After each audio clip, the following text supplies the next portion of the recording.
Landmark niya, ilog. Itong letter Y. Kasi itong isa.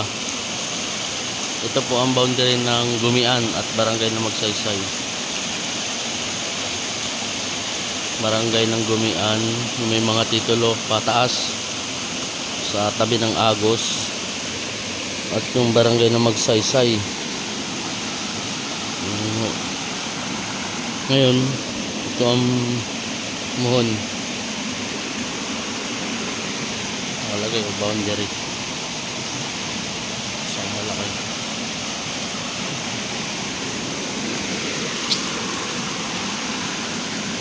Relocation survey pa rin tayo. Humahanap po tayo ng matibay na pagkakapitan ng mga muhon doon sa mga ikinakabit po natin, doon sa mga tituladong lupa.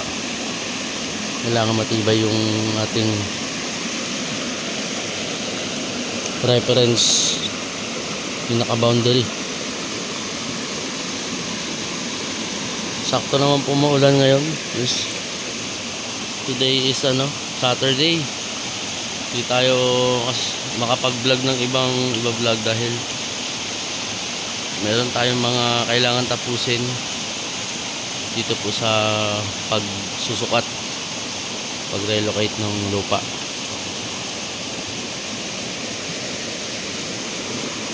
Yan. Marami na kaming pinuntahang mga BLM base.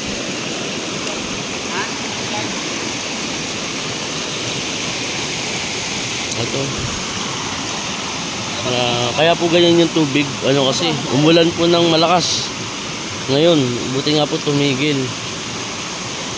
Inulan tayo habang naghahanap ng mga reference. Ganito po talaga ang may experience natin sa gubat. Maarawan at maiinitan. Ito yung nagiging kulay ng ilog kapag po malakas ang ulan. Yung letter Y siya.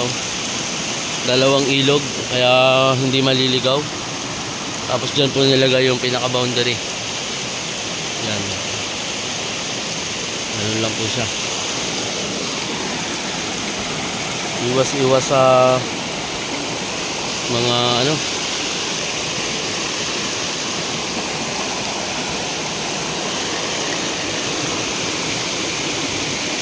RTK po yung gamit natin